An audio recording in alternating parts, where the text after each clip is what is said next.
दोस्तों नमस्कार। मैं हिम्मत सेठ एक बार फिर आपके सामने उपस्थित हूँ एक नए विषय को लेकर। दोस्तों, विश्व जो है पूरा बहुत ही चिंताजनक स्थिति में आकर खड़ा हो गया है। अ, 4 साल से लगभग मतलब 24 फरवरी 2022 से रूस और यूक्रेन का युद्ध शुरू हुआ था। अभी 22 फरवरी 2026 आ रही है, तो 24 फरवरी 2026 आ रही है, तो उस रोज 4 साल पूरे हो जाएंगे। इधर गाजा का युद्ध मतलब फिलिस्तीनी और इजराइल का युद्ध भी बहुत लंबे समय से 2-3 साल से चल रहा है। और ये भी मतलब, और रूस का युद्ध तो कहें तो 2014 से जब उन्होंने क्रीमिया पर अटैक किया था तब से ही ये चल ही रहा है। और अब ये फिलिस्तीनी और इजराइल का युद्ध जो है, इसको भी 3 साल हो गए हैं। हूती, हिजबुल्ला, हमास और कई जो है छोटे छोटे ऐसे ग्रुप्स हैं जो इस आंदोलन में कूदे थे। इसके बाद आप देखिए कि अ, सीरिया का युद्ध शुरू हुआ। सीरिया पर एक आतंकवादी जो पहले तालिबानी था, तालिबानी नहीं सॉरी, तो उसने सीरिया पर कब्जा कर लिया। और ये सब अमेरिका ने करवाया। ये युद्ध जो इजराइल लड़ रहा है वो भी अमेरिका की मदद से ही लड़ रहा है। बाकी तो 12 दिन का युद्ध हुआ था ईरान ईरान और इजराइल का। तो उनकी सारी स्ट्रेंथ, कितनी स्ट्रेंथ है जो पता लग गई थी। और तब जो है लगभग निश्चित रूप से समाप्ति हो गया था।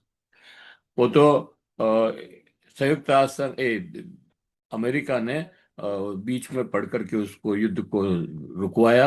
और उन्होंने मतलब कतर पे जो हमला किया था ईरान ने, उसका जवाब नहीं दिया। और इस तरह से वो युद्ध रुका, नहीं तो इजराइल का नाम ही नामो निशानी मिट जाता। लेकिन दोस्तों, आज जो स्थितियां हैं, आज ईरान और ट्रम्प आमने सामने खड़े हैं। और दोनों में मतलब किसी भी समय युद्ध हो सकता है। और वो युद्ध ऐसा नहीं होगा कि 12 दिन में समाप्त हो जाए या 4 दिन में खत्म हो जाए। ये युद्ध बहुत लंबा भी चल सकता है। और ये युद्ध, इसकी भी बहुत ज्यादा संभावना है कि ये युद्ध विश्व युद्ध में कन्वर्ट न हो जाए।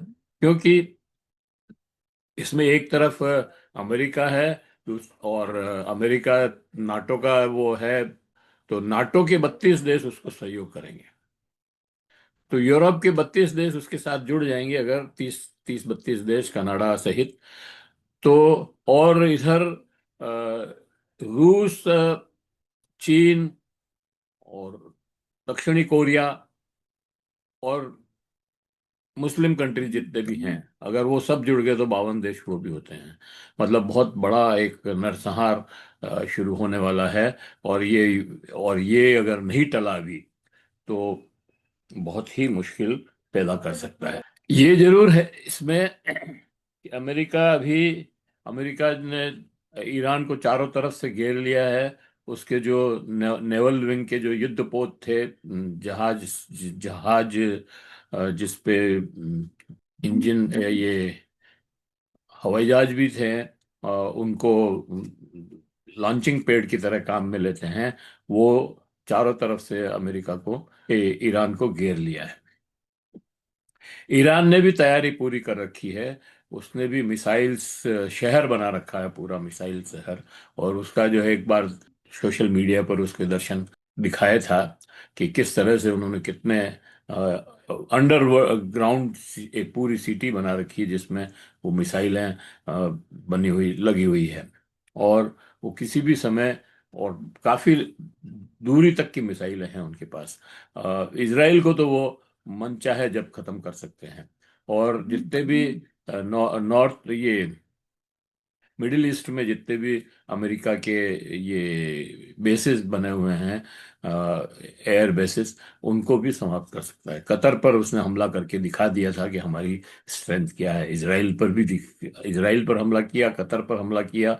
और Saudi Arabia, Iraq, Qatar, Kuwait, Abu Dhabi, ये सारे पे जो अमेरिका के बेस बने हुए हैं, ईरान उन सब पर हमला करेगा अगर अमेरिका ने ईरान पर, ट्रंप ने ईरान पर हमला करने की कोशिश की। मुझे लगता है कि ट्रंप साहब भी अभी नहीं चाहते हैं हमला करना, लेकिन नेतन्याहू जो इजराइल के प्रधानमंत्री हैं, वो बहुत आगे उत्साहित हैं, उस हमला करवाने में लगे हुए हैं। और वो इसलिए हैं कि अगर वो ये हमला अभी नहीं होता है तो इजराइल जो अभी तक अपनी पावर के नाम से जिंदा था, मतलब उसने जो ताकत बना रखी थी कि हम, जो एक इमेज बना रखी थी कि इसकी सेना बहुत ताकतवर है और मोसाद इसका बहुत ज्यादा ताकतवर है, जो खुफिया एजेंसी है, वो सब ध्वस्त हो जाएगा। और ईरान को बाद में संभालना और मुश्किल हो जाएगा। अमेरिका चाहता है कि ईरान में रिजिम चेंज हो, लेकिन वो अभी बहुत मुश्किल लग रही है, क्योंकि उन्होंने पहले दंगे भी करवाए वहां पर, और ऐसा ऐसा माहौल बनाने की कोशिश की कि खोमनाई के रिजिम को वहां के लोग ही नहीं चाहते हैं, इसलिए अमेरिका उसमें दखल दे करके बदल रहा है। 12 दिन के युद्ध में आप जानते ही हैं कि उन्होंने जो बॉम्ब ब्लास्टर बम गिराया था, लेकिन वहां पर यूरेनियम खत्म नहीं हुआ, और यूरेनियम था ही नहीं वहां पर। तो इस तरह से मतलब ये वार जो है काफी दिनों से चल रही है, और खतरा ये है कि तीसरा युद्ध ना हो जाए। अभी इस मिडिल ईस्ट में जितने भी उनके बेसिस बने हुए हैं अमेरिका के, उन सब ने, लगभग सभी ने एक स्वर से ये कह दिया है कि हमारी जमीन का उपयोग नहीं करेंगे आप ईरान पर हमला करने के लिए। उनको ये लग रहा है कि अगर ईरान खत्म हो गया तो इसराइल हमको, जो अभी हमारा समझौते हैं इसराइल से, वो खत्म हो जाएंगे और वो हमको दबोच लेगा। तो इसलिए भी वो नहीं चाहते हैं कि ईरान पर हमला हो। उन्होंने कोशिश भी की ट्रंप को मनाने की, लेकिन वो शायद कामयाब नहीं हुए। और यूके के दो हिंद महासागर में दो बेसिस हैं। ट्रंप वहां से चाहता था कि उनका उपयोग करे, लेकिन यूके ने भी मना कर दिया कि हमारी जो आइलैंड है, उनकी जमीन का उपयोग आप इस हमले के लिए नहीं करेंगे। अब बात यह है कि ट्रंप साहब ने शपथ ली और राष्ट्रपति बने, उसके बाद जैसे जेलेंस्की को उन्होंने बुलाया, और जेलेंस्की के साथ जब ये लोग गए थे, यूरोपियन यूनियन के कुछ देश के लोग, 6-7 देश के लोग उस ट्रंप से मिलने गए थे, तब ट्रंप का व्यवहार बहुत ही रूड था, रूखा था, और इंसल्टिंग था। मतलब लोग उनकी मजाक उड़ा रहे थे वो। तो और इधर यूक्रेन के मामले में उन्होंने इन यूरोपियन यूनियन को और यूरोप के लोगों को बहुत ही ह्यूमिलेट किया, इसलिए वो उससे खफा है ट्रंप से, और उसी के कारण वो ये जमीन जो है का उपयोग करने के लिए मना कर रहे हैं। अब जर्मनी के पास है, जर्मनी अभी भी ट्रंप के साथ ही खड़े हैं शायद, और कुछ देश हैं, साइप्रस वगैरह हैं, जो जहां से ट्रंप के ये विमान उड़ान भर सकते हैं। और ये जो जितने भी जंगी जहाज हैं, इब्राहिम लिंकन और बुश, और ये जितने भी जहाज खड़े किए हैं, ईरान ने ये स्पष्ट कर दिया है कि अगर मेरे पे हमला हुआ तो मैं इन जहाज़ों को डुबो दूंगा, और कोई नहीं बचा सकता।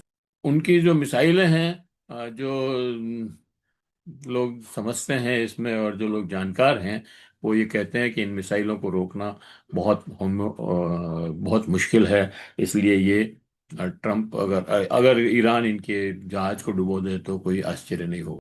अगर ईरान अमेरिका के जहाजों को डुबो देता है तो अमेरिका की बहुत बड़ी किरकिरी होने वाली है, और इसीलिए शायद ट्रंप अभी ये फैसला लेने में डर रहे हैं। हालांकि वो कई बार ये वेनेजुएला का एग्जाम्पल देते हैं, लेकिन वेनेजुएला बहुत छोटा देश है, उसकी ईरान से कंपैरिजन नहीं की जा सकती। ईरान 10 करोड़ लोगों का देश है, और उनके पास मतलब जानकार ये भी कहते हैं, बहुत सारे लोग तो ये भी मानते हैं कि यूरेनियम ने, ईरान ने जो उसके पास इनरिच यूरेनियम है, उससे वो बॉम्ब बना सकता है। बल्कि कुछ लोग कहते हैं कि बना भी लिए हैं उसने। और ये तो बहुत सारे लोग मानते हैं कि उनके पास ये टैक्टिकल परमाणु बम तो हैं। तो इसलिए भी ट्रम्प साहब फैसला लेने में हिचकिचा रहे हैं। अभी मुझे लगता है कि उनकी तैयारी पूरी नहीं हुई है, इसलिए वो युद्ध नहीं कर रहे हैं। और समय लेने के लिए ईरान को बातों में उलझा रखा है। बातें जो उन्होंने शर्तें रखी है, ट्रम्प साहब ने जो शर्तें रखी है ईरान के सामने, वो कोई भी सार्वभौमिक देश जिसका अपना सम्मान हो, ईमान हो, और जो स्वायत्तता पसंद करता हो, वो उन शर्तों को नहीं मान सकता।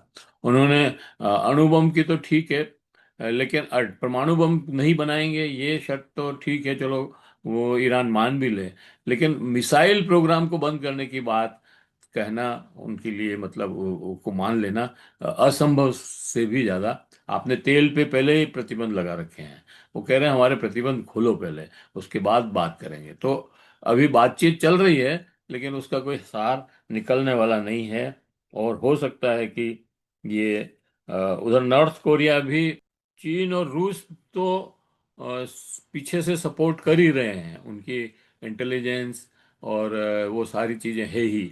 लेकिन नॉर्थ कोरिया खुलेआम प्रदर्शन कर रहा है कि मैं ईरान की तरफ से लड़ने को तैयार हूँ, और वो अपने सैनिक भी भेज सकता है। और उसके पास जो मिसाइलें हैं, और अणु बम भी है उसके पास, परमाणु बम भी है, तो वो भी एक बड़ा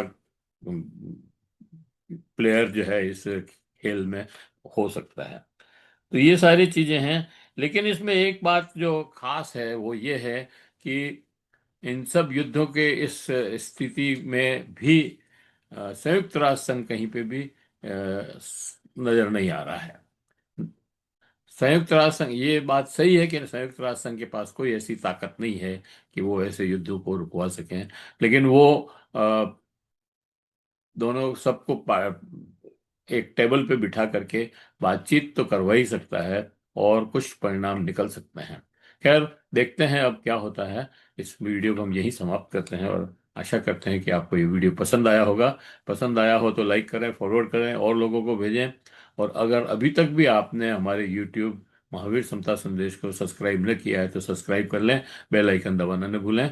और अगर आपने कमेंट बॉक्स में जाएं, कमेंट लिखें, सुझाव दें। आपके कमेंट और सुझाव हमें और बेहतर करने की ओर अग्रसर करेंगे।